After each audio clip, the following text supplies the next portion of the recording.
नमस्कार। आज हामी एउटा यस्तो विषयमा कुरा गर्दैछौँ जसले साँच्चै भन्नुपर्दा हामीले सधैँ सुन्दै आएको कुरा र जमिनको वास्तविक अवस्था बीच कति ठूलो खाडोल छ भन्ने देखाउँछ। South Asia Institute of Advanced स्टडिजका वरिष्ठ अनुसन्धानकर्ता डाक्टर दिल्ली प्रसाद पौडेलको विस्तृत अनुसन्धानमा आधारित रहेर आज हामी नेपालको वन सम्पत्तिको वास्तविक आर्थिक र वातावरणीय पाटोको चिरफाड गर्दैछौँ। वनलाई हामीले जसरी बुझेका छौं नि, सायद त्यो बुझाइ नै अब पूर्ण रूपले परिवर्तन गर्नुपर्ने बेला आएको छ। ल, यस विषयको गहिराईमा प्रवेश गरौँ है त। हरियो वन, नेपालको धन सुन्दा कति मिठो लाग्छ, होइन त? हरेक नेपालीले विद्यालयमै यो पढेका छन्। यो उखान हाम्रो दिमागमा यति गहिरोसँग गढेर बसेको छ कि हामी आज पनि यसलाई हाम्रो समृद्धिको मूलमन्त्र मान्छौं। तर के यो नारा सुन्दा जति सुन्दर छ, व्यवहारमा साँच्चै त्यति नै लागू भइरहेको छ त? कि यो केवल एउटा भ्रामक आश्वासन मात्र बनिरहेको छ?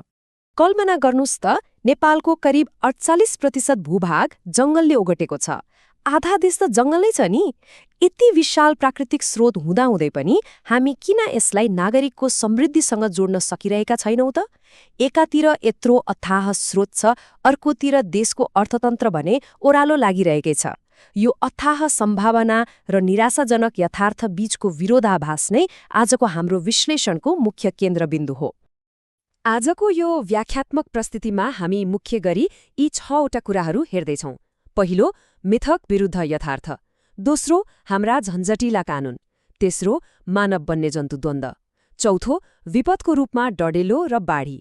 पाँचौं, प्रशासनिक अन्तर र अन्त्यमा वन सम्पत्तिको पुनः दावी।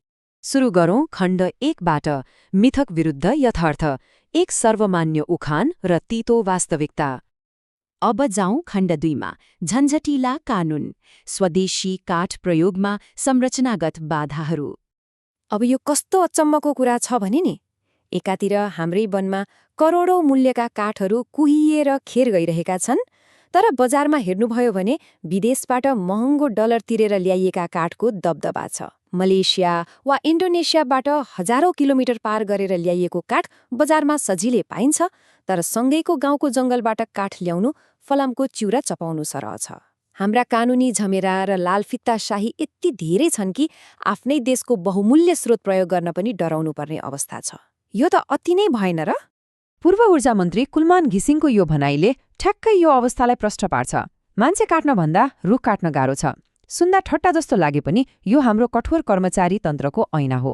एउटा सामान्य किसानले आफ्नै नम्बरी जग्गामा हुर्काएको रुख बेच्छु भन्यो भने पनि उसले महिनौं लगाएर वन कार्यालय र अनेकौं हाकिमहरू गुहार्नुपर्छ। फाइल बोकेर दौडिँदा दौडिँदै वाक्क भएर मानिसहरूले आफ्नो जग्गामा रुख रोप्न नै छोडिसकेका छन्। अब खण्ड 3 हेरौं, मानव वन्यजन्तु द्वन्द्व, अव्यवस्थित वनले स्थानीय कृषिलाई कसरी असर गर्छ। हेर्नुस्, अहिले गाउँभरमा एउटा गम्भीर दुष्चक्र चलिरहेको छ। कुरा यसरी अघि बढ्छ। पहिलो, युवाहरू रोजगारीको लागि सहर र विदेश पलायन हुन्छन्। दोस्रो, काम गर्ने मान्छे नभएपछि खेतीयोग्य जमिन बाँझो भई बाक्लो झाडीमा परिणत हुन्छ र जंगल सिधै बस्तीसम्म जोडिन्छ। तेस्रो, त्यही झाडीको बाटो हुँदै चितुवा, बाँदर, बदेल जस्ता वन्यजन्तुहरू गाउँ पस्छन्। र चौथो, उनीहरूले किसानको बाँकी रहेको बालीनाली र घरपालुवा जनावर सखाप पार्छन्। यसले त गाउँको अर्थतन्त्रलाई भित्रभित्रै खोक्रो बनाइरहेको छ नि। हो, समाधानको नाममा सरकारले वर्षेनी करोडौं रुपियाँ क्षतिपूर्ति त बाँड्छ, तर के थोरै पैसा दिएर मात्र यो गम्भीर समस्या समाधान हुन्छ त? पक्कै हुँदैन। राति सुत्दा ज्यानकै डर हुने अनि महिनौं पसिना बगाएर उब्जाएको बाली एकैछिनमा बाँदरले नष्ट गरिदिने भएपछि कयौं किसानहरू आफ्नो पुर्ख्यौली थातथलो नै छोडेर हिँड्न बाध्य भएका छन्। मानिसहरूलाई आफ्नोभन्दा बढी सुरक्षा त जंगलका जनावरको भइरहेको महसुस हुन थालिसक्यो। यसैगरी खण्ड 4, विपद, डढेलो र बाढी, अव्यवस्थित सुकेका काठपातको वातावरणीय र मानवीय मूल्य। विगतमा गाउँघरमा दाउरा र स्याउलाको अत्यधिक प्रयोग हुँदा वन आफै सफा रहन्थ्यो नि, होइन? तर अहिले कसैले जंगल सफा गर्न पाउँदैन। सुकेका काठ, हाँगाबिङ्गा र पातहरू थुप्रिएर पुरै बारुद जस्तो इन्धनको काम गरिरहेका छन्। गर्मीयाम लाग्यो कि सानो झिल्कोले पनि भयानक डढेलोको रूप लिन्छ। यसबाट निस्कने लाखौं टन कार्बन उत्सर्जनले काठमाडौँ जस्ता शहरमा प्रदूषण मात्र बढाएको छैन, सन् 2045 सम्ममा शून्य कार्बन उत्सर्जन गर्ने देशको महत्त्वाकांक्षी लक्ष्यलाई नै धरापमा पारिरहेको छ। र विपद भनेको आगो मात्र होइन है, वर्षायाममा वनमा ढलेर कुइएका काठ र ठूला रुखहरू भलसँगै बगेर आउँछन् अनि नदीका साँगुरा गल्छी र पुलका पिलरहरूमा अड्किएर खतरनाक कृत्रिम ड्याम बन्छन्। जब त्यो ड्याम अचानक फुट्छ नि, त्यसले सुनामी जस्तो भयानक बाढीको रूप लिन्छ। भर्खरै 2081 साल असोज 11 र 12 गते रोशी खोलामा आएको विनाशकारी बाढी र त्यसले बगाएका राजमार्गहरू यसै अव्यवस्थाको एउटा डरलाग्दो प्रत्यक्ष उदाहरण हो। अब पालो खण्ड 5 को प्रशासनिक अन्तर, स्थानीय सरकार र सङ्घीय वन प्रशासन बीचको टकराव। यसमा सबैभन्दा मुख्य कुरा के छ भने देश संघीयतामा गए पनि वन प्रशासन अझै पनि केन्द्रीकृत नै छ। स्थानीय सरकारले नागरिकका साना ठूला सबै गुनासा सुन्नुपर्छ, तर आफ्नै आँगनको वन व्यवस्थापन गर्ने अधिकार उनीहरूसँग छैन।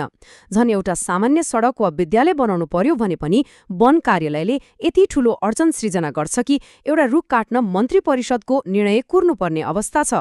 यही कारणले आज धेरै जनप्रतिनिधिहरू वनलाई सम्पत्ति होइन, स्थानीय विकासको सबैभन्दा ठूलो बाधक मान्न थालेका छन्। र अन्त्यमा खण्ड 6 वन सम्पत्तिको पुनः दाबी, बोझलाई फेरि आर्थिक वरदानमा रूपान्तरण गर्दै। अब राम्रो कुरा के छ भने यदि हामीले वन सम्बन्धी हाम्रा पुराना कानूनलाई समय सापेक्ष र बजारमुखी बनाउने हो भने नि यसका फाइदाहरू साँच्चीकै चमत्कारिक हुनेछन्। सही व्यवस्थापनले देशमै हजारौं युवाहरूको लागि दिगो रोजगारी सृजना गर्छ। उनीहरू विदेशिनु पर्दैन। जंगलमा कुहिएर बढिरहेको काठ बेचेर राज्यले अर्बौंको राजस्व सङ्कलन गर्न सक्छ। वन सफा राख्दा डढेलो र बाढीको जोखिम स्वाट्टै घट्छ र कार्बन उत्सर्जनमा पनि उल्लेख्य कमी आउँछ। यो त अर्थतन्त्र, वातावरण र समाज सबैको लागि पूर्ण विन-विन अवस्था हो नि, होइन र?